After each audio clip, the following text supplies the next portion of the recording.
Chopping up breaks can be a daunting task when you don't know where to start. This is why learning about the different parts that make up a break is important. Learning about the anatomy of a break will give you a deeper appreciation and understanding on how to use the different parts to create new phrases and sentences. Also, today's video is sponsored by Skillshare, but more on this later.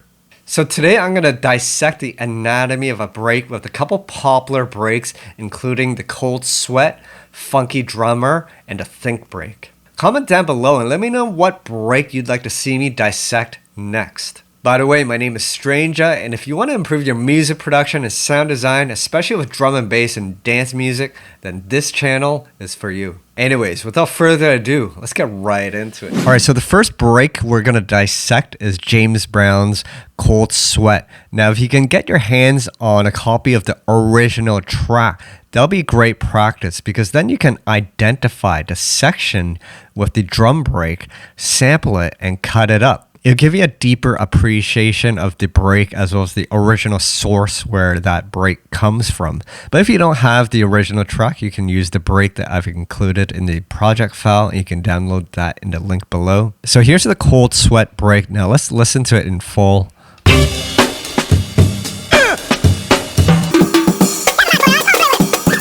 You'll notice that it's a 4-bar loop. Now it's important that you cut it up to a perfect loop. Otherwise, it'll be a little more difficult to get it to sync in Ableton. Now it's important to learn about the different sections of a break that make up the anatomy of a break. By learning this, you can more intricately cut up and rearrange a break to your needs. Now, most sections are an 1/8 note long. Sometimes you have ghost hits, which are 16th notes.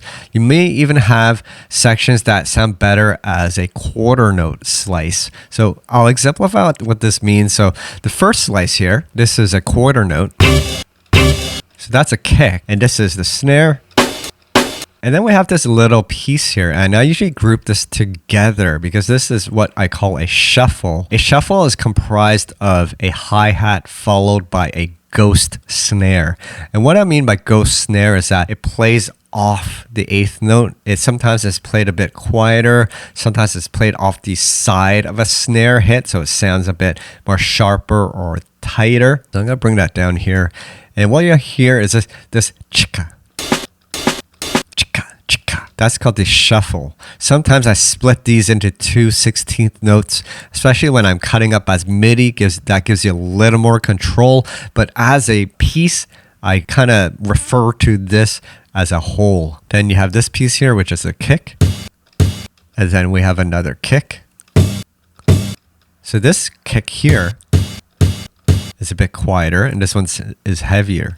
So it's important to listen to the break because every slice sounds a bit different. Some may sound a bit harder, some may sound a bit sharper, and you have to really listen for these differences because then you can identify which one you want to use for your break. Now here's hi-hat.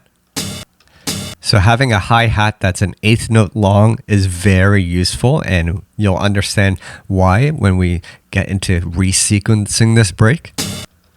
Sometimes you have these accented vocals in a break. I call it that most of the time James Brown does during the break. And this is quite useful to add a bit of spice to your break.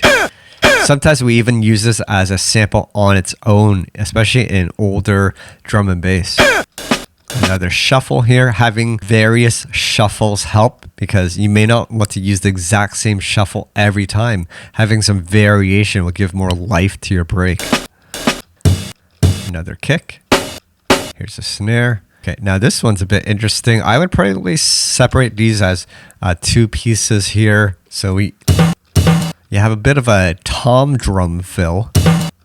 Now again, I would probably fix the warping or transient of this and move this here. And then I can split this into 2 pieces. So you have this piece.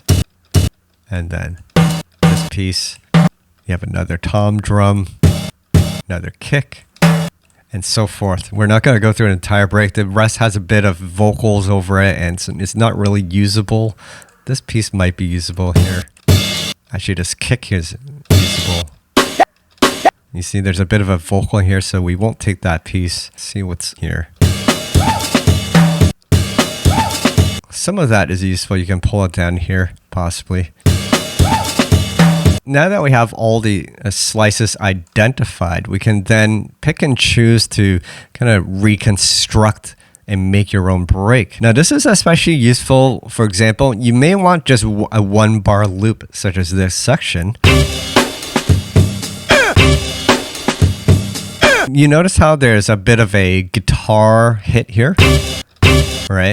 And then there's the James Brown's vocal here, right? So you may just want a break that's clean with just the drums. If you were just to use this loop, then you wouldn't be able to get a clean drum loop. And this is where having different slices help. So you could perhaps replace this kick here. We can delete it and use this kick over here and move it over here. And let's say we want to get rid of the James Brown and maybe like we don't want this double kick here. Maybe we just want one kick for that 2-step shuffle. We could either take this guy, duplicate it, so we have this, right? And then we could move this guy here, and let's look for a snare here. Yeah, this snare is good, so we can move it here. So now we have this. Now, if you want a bit more variation between the shuffles, remember we're using the same slice here. We could get rid of this slice and use this one here, and that way we have some variation with 2 different slices doing the shuffle. You could possibly also replace this hi-hat here with a shuffle. Having this 8th note hi-hat is really useful. Sometimes you may not want the shuffle. Maybe you just want a straight hi-hat. So you could use this hi-hat, bring it here, and just copy it across and just get rid of all the shuffles. Let's go back to the original break that we had here and let's pitch it up. Now we may want to pitch it up so you can highlight every slice. Shift tab to go back into the audio view and transpose it, let's say 6 semitones. And actually, I find that there's some kind of reverberation from the snare before this little shuffle. So I'm thinking this might not work as well. So we're going to replace that and bring this guy back. Maybe we can bring this hi-hat here. So 1 shuffle. That doesn't work as well because it doesn't seem to belong to the snare. So that's cool. So we brought this little tom drum shuffle back. So lots you can do once you get to understand the different sections or the anatomy of the break. Today's video is sponsored by Skillshare. If you're a beginner, you want to learn the basics of music production and Ableton, then make sure you check out my Ableton Essential Exercises on Skillshare. I have a series of 5 classes where you'll learn the basics of drum programming, cutting up breaks, and also writing bass lines. And I just added some new additions to my Chopping Breaks 101 class. So if you want to get a few more advanced tips on cutting up breaks, make sure you check out that class. For those that don't know, Skillshare is an online learning community with thousands of classes to help you improve and expand on your creativity and passions. In addition to their music production classes, I encourage you guys to check out their graphic design, marketing, and even video editing classes. All essential skills for a musician today. The benefit of Skillshare is that there are no ads, and the first 1,000 people that use my link in the description will receive 1 month free trial of their premium membership. So check it out, and I'll see you at my class on Skillshare. All right, so let's repeat this exercise with another break. We're going to do James Brown's Funky Drummer. So remember the main sections of a break. There's the kick, hi-hat, snare, and shuffle. And sometimes you might have other accents such as the vocal drops or the little drum fills or tom fills. But the main ones that I look for are the kick, snare, hi-hat, and shuffle. So here's the Funky Drummer break in full.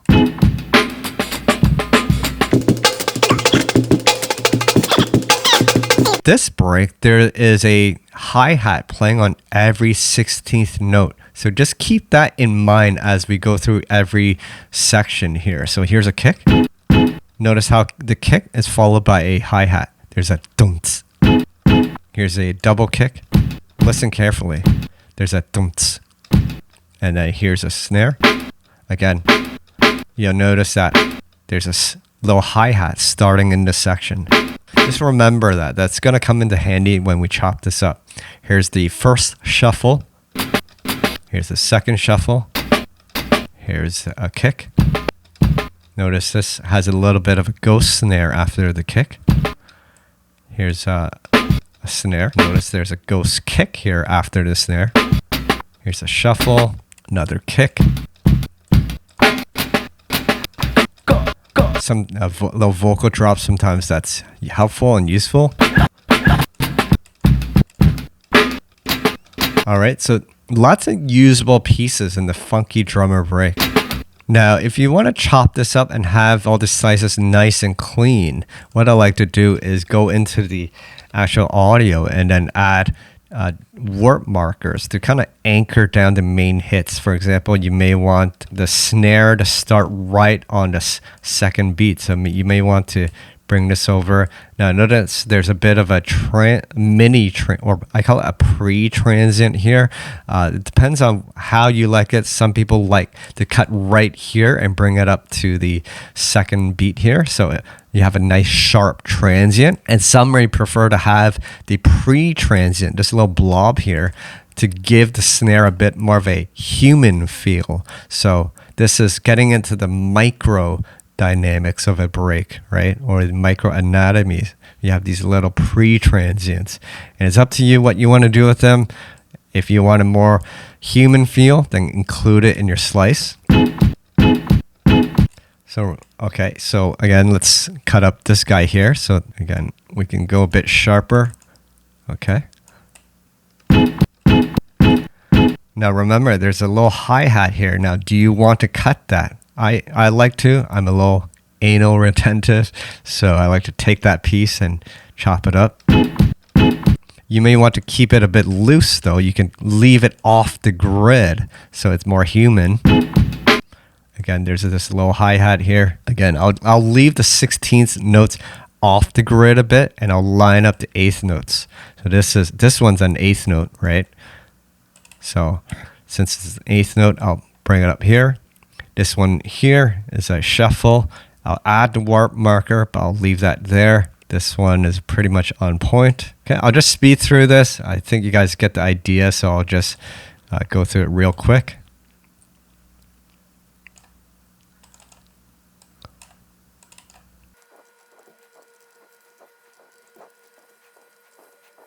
All right, so now I've added warp markers on the first 2 bars of the funky drummer. So now I can take a piece and loop it. For example, I may want this piece as a loop. Again, there's a guitar strum here, so we may not want this, so we can take the kick from the succeeding loop here, move it over. Let's bring this up to 170. And let's speed it up. All right, and that's sounding a lot better.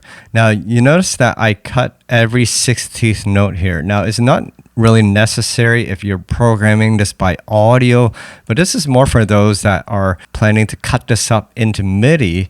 I can now take this and slice to a MIDI track, and I can choose to create 1 slice per warp marker. And this is when it's useful, because now I can send this to a drum rack, and then I have it in MIDI. Now, when you initially chop it in MIDI, you're going to get some weird artifacts. Just a few tips here. Just turn the loop length down to 0, and then those artifacts will be gone. Again, you may want to get rid of that first kick, and then replace it with this kick here. Pitch it up, so you can go here into your controls, transpose to 6+. Now that only changes that 1 slice. You're going to have to right click and choose copy value to siblings. Otherwise, only that slice will be pitched up. So copy value to siblings. All right, so you now have a nice break. We'll go back into the anatomy of the break, looking at the MIDI. So remember, we have these 16 notes. This gives us more control. Sometimes some producers like to keep the little 16ths as a whole, meaning you only have, instead of 16th notes, you only have 8th notes. Like this slice potentially would have been just like this, and you wouldn't have this. But I like it to do it this way because it gives you more control. You can resequence certain pieces. You can quantize it all to the grid if you want it to sound more robotic. Or if you want it back to normal, so it's a little more groovy, undo it. But now you have a nice sounding funky drummer.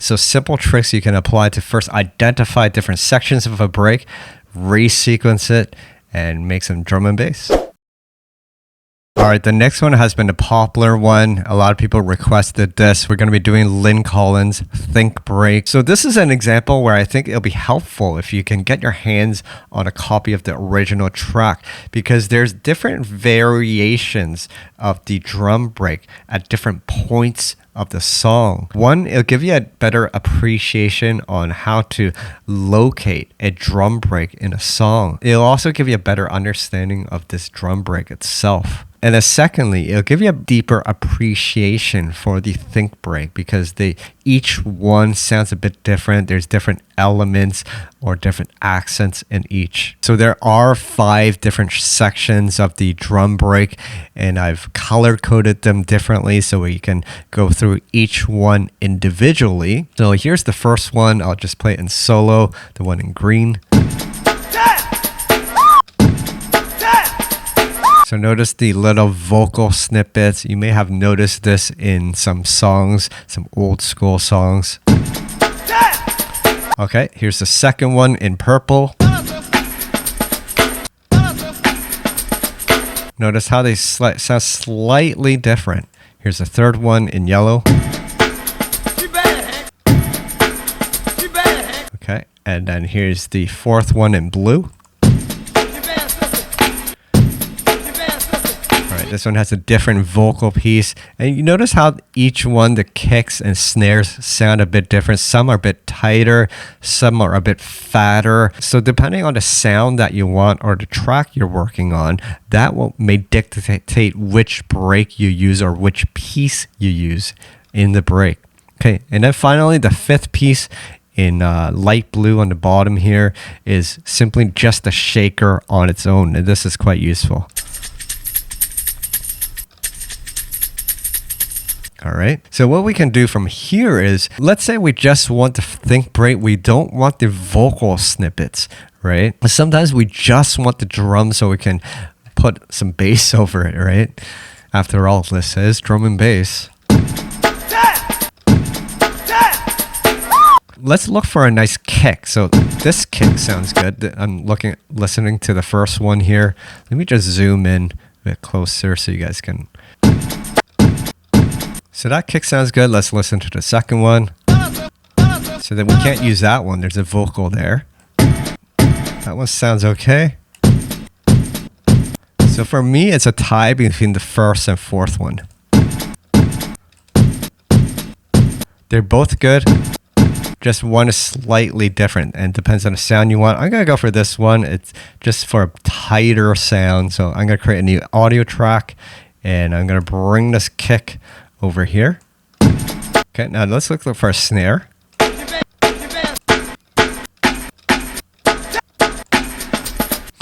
I'm liking this snare on the purple because it has a clean snare and a shuffle. So we'll bring this guy over. We can even bring this whole section over. So now we have this. So let's speed this up. We can highlight the entire section of breaks, shift tab, and maybe we want to pitch it up. So that sounds pretty good. You may want to experiment. Maybe we want to try a snare from this one or this one. This snare here on the yellow one sounds good too. So maybe we can replace it Or we could use this one and put this one here so we have this rhythm now. That sounds pretty dope. Some might prefer the kick from the green, so we could try that one. It's a bigger kick. So once you have all these slices you want, you can select it all, and Command or Control J will join it as one piece of audio. I'll just color green so we can identify it. And you can use this break as is. Otherwise, you can cut it up and put it into MIDI if you like. Again, just identify all the main pieces with warp markers. Now, if you want to be anally retentive like me, then you can also chop up the low hi-hat that happens after the snare. So notice the main hits, the kick, snare, are 1/8 notes, where all the low shuffles are cut into 16th notes. That just gives me more control. And I leave the 1/8 notes as one piece because they sound a little more fluid when you keep it as one piece. But if you want to be a little more A like me, then you can identify the low transient here, double click on it and go here. Sometimes it's hard to hear it. You might have to zoom in and just look for it visually. So it probably lands around there. And then same for this kick. So the kick, you can see it starts here. So you can zoom in, identify it, and then add your warp marker. Now it's important to scroll all the way to the end and add a warp marker here. Otherwise, it's not going to slice the last slice properly. Now remember, some hits have a pre-transient. So this little piece here has a little bit, this little pre-transient, and it depends on if you want to have it. I like to have it so it sounds more human. And once you're ready, you can right click and then slice to a new MIDI track. I'm going to say slice to my warp marker, and then I'm going to use my Stranger slicing preset, which comes with a couple macros that help with manipulating the break. Okay, so here's my break here in green. And just change the tightness control, bring the volume up so we can hear it properly.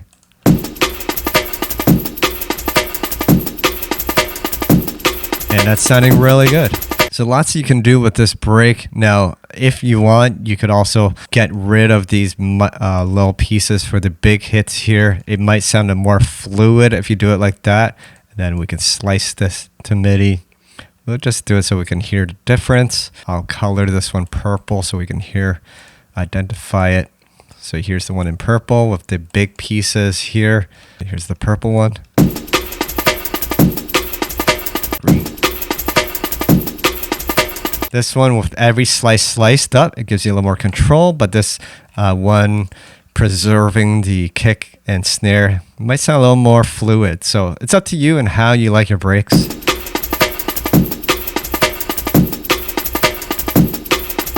They both sound pretty close, so it's just for those that are a little more anally retentive. That's the key word today. If you want to be more precise, then that's the way to go.